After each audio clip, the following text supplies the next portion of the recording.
Hi, I'm Captain Brett Pickford at Station 34, Technical Rescue Coordinator, and this is Tender 34, and this is Fleet Friday.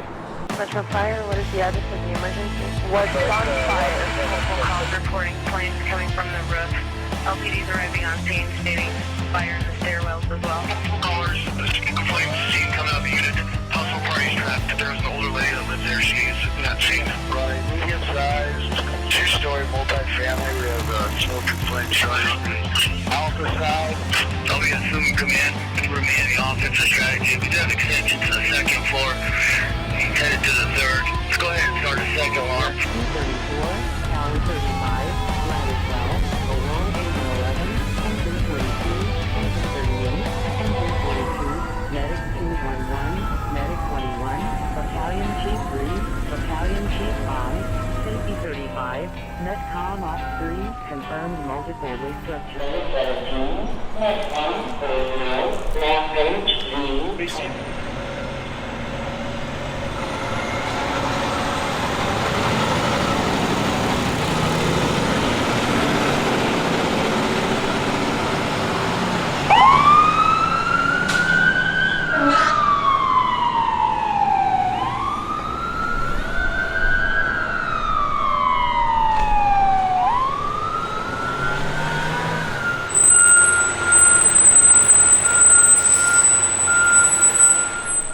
So this is Tender 34. There's 6 other tenders within South Metro Fire Rescue stationed throughout the district. Tender responds on rural operations fires for residential and commercial buildings. So on a response for a commercial and a residential response, you'd get 4 tenders just like this. So a lot of people ask, what's the difference between this and an engine? If you look at it, we still have hose on here, and so we can treat it somewhat as an engine if we needed to pull an attack line off for a fire. But primary function of a tender is to supply water to the scene of a fire. So this tender carries 3,000 gallons of water on it and one 3,000 gallon Porta tank. And so when each tender shows up, they'll show up with the same complement, and then we can drop those water tanks and have successive water tank dumps from the tenders that go and find a hydrant at a fill site closest to the scene, and then they'll come back and loop back and dump water into the Porta tank, and we'll show you guys that at the end of the video and kind of how that looks. But this is a Pierce Kentworth, and we've got a 1,000 gallon per minute pump on it and 3,000 gallons of water. So we'll kind of take you through it. Unlike the engines and the trucks that you guys have probably seen, we don't carry quite as much equipment on here. This is more specific for the rural operations. This will also respond on any wildland fire that we would need water to the scene. So you get 1 tender for the initial response, and they would be tasked with setting up a Porta tank or a fill site off of a hydrant, potentially for the brush trucks. And the brush trucks can draft out of that Porta tank much like an engine could on a rural operations fire. So we can take you up in the cab here. So if you want to come on up. The normal response for our house is that the medic unit will take the tender with them if they're in the house, and the reason for that is we have a tower ladder stationed at 34s here, and so we'll try to keep that in service if at all possible. So the 4 firefighters could remain on the tower, and the medic would go out of service and respond on this. If they're not available, then 2 firefighters from the tower would respond on the tender, and then the tower would stay in service for district coverage. So we've got 2 seats here. We have an MDT, and then we have like map books and everything that we can identify fill sites. We have a Garmin GPS, and those are pre-programmed with fill sites in them. So if they showed up to a scene, they could pull up the map, and they can basically look for the closest hydrant by zooming in or zooming out to find that, and then that's where all the tenders would fill from. So all these red dots, you probably can't see it real well, but the red dots are all hydrants. So as we go further east or further to the south of our district, we start having areas that are unhydranted, and so that's where these tenders would respond. Much like a brush fire, like the Chat Ridge fire, there's no hydrants in that area, so we had tenders there to supplement the brush trucks and fill them up when need be. So obviously 1 tender is sufficient for that, because a brush truck's anywhere from 300 to 500 gallons, whereas an engine could be anywhere from 500 to 1,500 gallons of water. So pretty much 2 tanks on an engine, and that's about all we get out of 1 tank. So that's why we set up successive tanks on a rural operations fire. Other than that, basic setup for the cab, we have all of our lights here.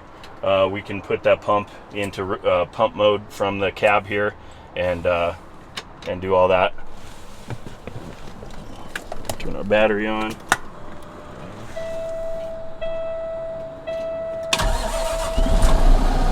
We'd start it up, and then we have dump valves in here as well. So we could open up our valves from the cab, or we can open up the valves in the back. We have rear discharge and 2 side discharges to dump that water out of. So a chute will come out of the side. We can open up the left, the right, or the rear valve and dump the water into the Porta tank once we have it set up.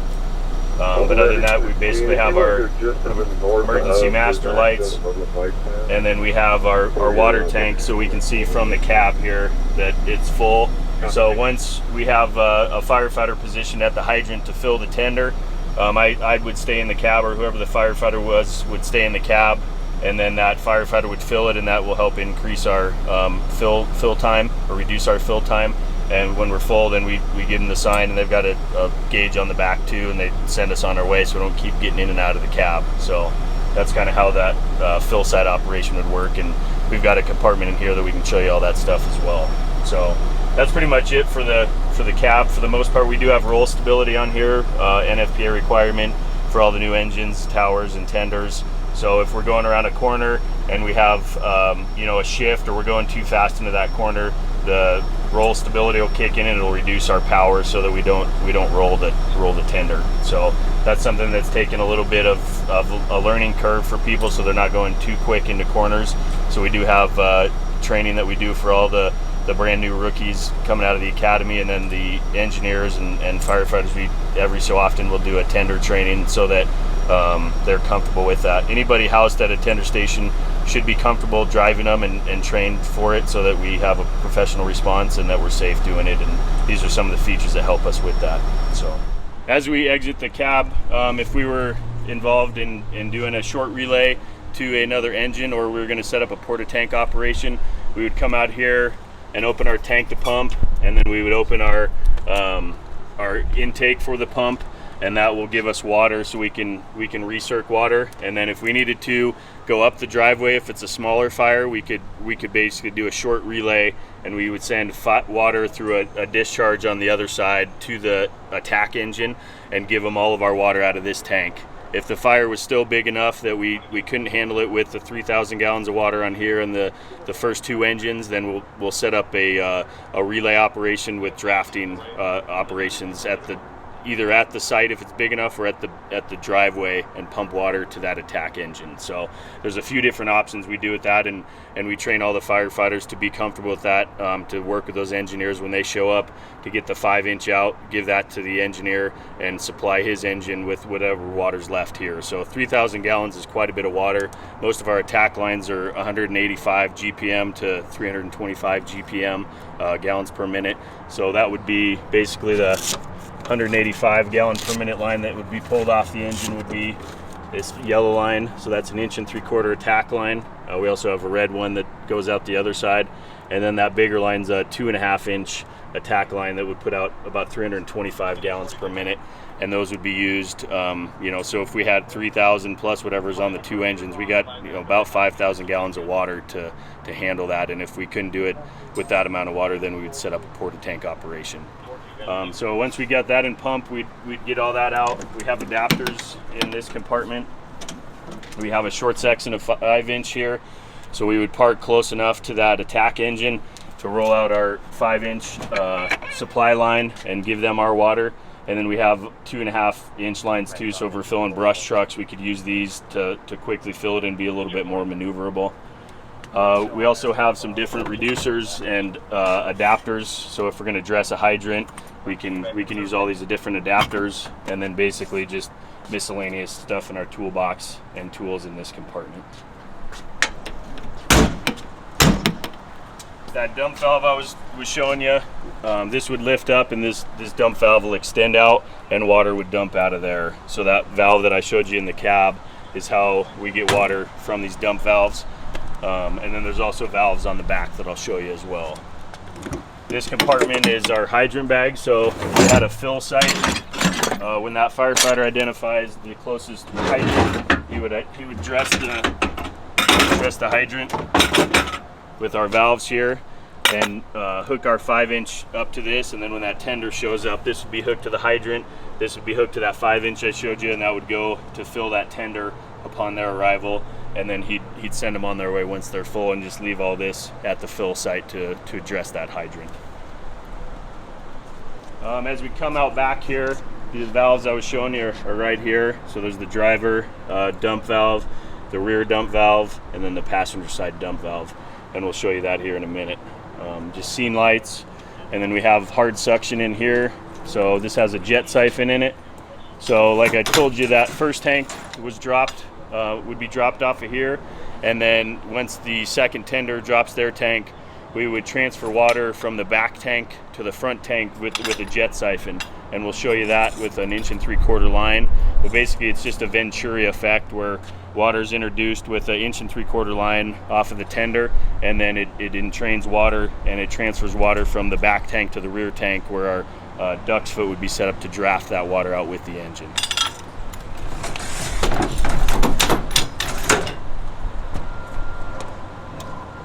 Here's the rear dump valve, just like the ones on the side, but this one you can kind of see what that valve looks like. We do have a manual override we can put on here if these electronic valves fail, and all we're doing is basically just opening up. It's like a clapper valve that would open up with a lever, or like a cheater bar. As we come around the back here, we have that tank fill. So when we're at the fill site, we'd go directly in here, and this is a direct feed to the tank. We can also fill off the side through the pump, but this one's directly to the tank. And we've got a gauge here that shows our tank level for the water. This is our duck foot that we used for drafting water. So we would pull this off. Much like the jet siphon, it's hard suction. It's a 5-inch suction, and then we have a duck's foot that we would draft water out of this in the Porta tank, and that's how we would fill an engine on a rural operations fire.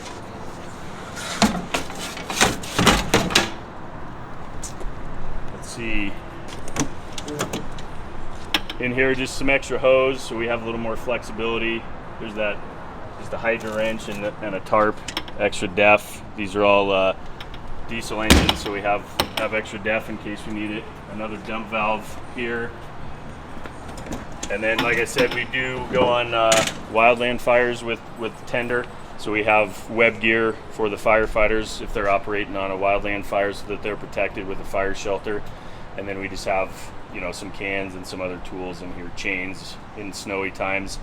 These are good. These, you can lock the rear axles, so if it's a snowstorm, we get a blizzard, we've used these in the past to pull people out and to get into areas that other trucks may not be able to, because they have a little bit better capacity with being able to lock those axles out and better traction. We'll turn our battery on and I'll show you that Porta tank. We've got to get power to the lift here, and then we can drop it down and get access to that Porta tank.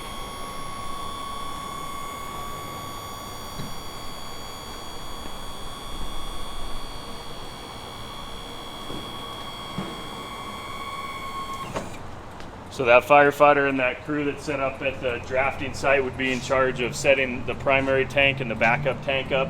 We will pull this tank off and set it up, and then we would start to draft out of it with the draft engine, and we'll show you that. The other stuff on this side, we talked about a large diameter discharge, so we could either go off that 2.5 or this one to send water on a short relay to the attack engine and give them the water out of the tank. And then here's an intake to we could fill off a hydrant through the pump if we needed to as well, or get a water source. And then this is the passenger seat. We have another seat here and just the MDT, but not a whole lot on this side. So with that, we'll get geared up here, and we'll show you what a rural operations draft site would look like. Obviously, we don't have an engine right here, so we're going to draft with the tender, with that jet siphon and the duck's foot, and then we can kind of show you how that operation looks. And we'll set it up on the other side. All So we'll walk this tank around. We try to set up the tank downhill with the drain downhill, so when we're done, it's easy to drain. The new Porta tanks have a door, and so we can open that door and drain all that water. For sake of saving that water, we'll actually show you. We'll dump it into this Porta tank here, and then we're just going to draft it back into the tank and save the water, just like we would with an engine. They would put it in the tank, and then it would go out in the tap line.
So we're going to simulate what an engine does when they drive up to a drafting pond.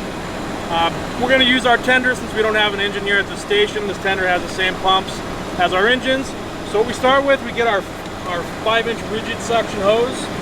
Has a low-level strainer on the end. That's actually what we're going to suck the water out of the pond with, or draft into our pump. Connected to that on the far side of the truck, we have an 1 3/4 line that's running back into our tank. The far hose over there is called a jet siphon hose, and that's just to recirculate our water. We always have to keep water moving through these pumps to maintain that draft. We can also use this jet siphon when we set up a secondary pond. We can move the water from that secondary pond with water over to the next, over to our draft pond. So what we're going to do now is we're actually going to draft out of this pond. So I'm going to prep our engine. I'm going to close our tank to pump valve. I'm going to start with a dry pump.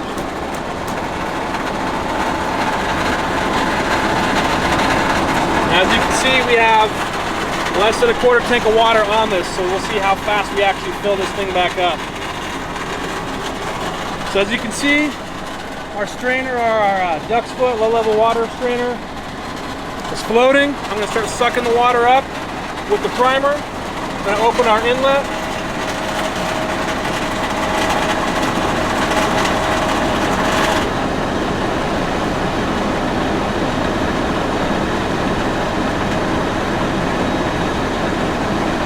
I'm going to activate our air primer, and you'll see the water start traveling up the suction hose into the pump.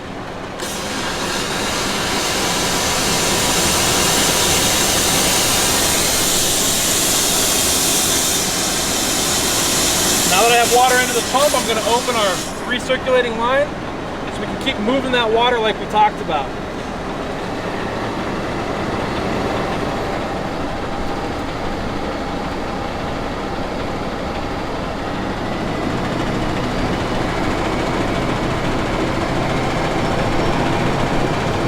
As you can see, we're drafting water up the intake, and I'm circulating it back into through the jet siphon, back into our pond.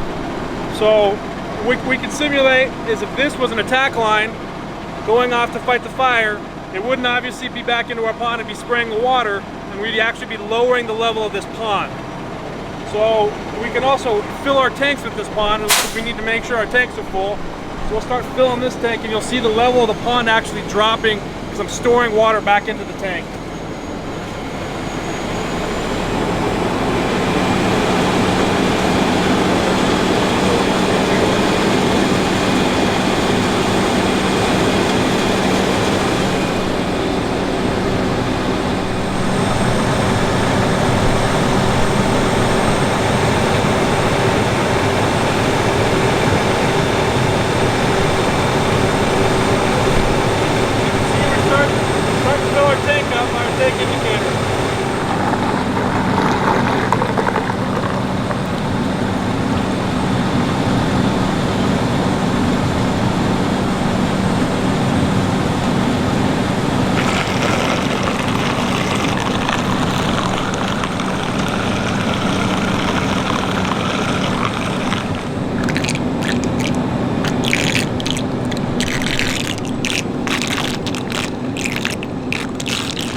Tender 34, small brush fire, map page F31A, driveway. Tender 34, small brush fire.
Engine 4. So as you can see, we're out now on a wildland call. We had a small slash pile burning up here in the state park. We didn't actually deploy the Porta pond today.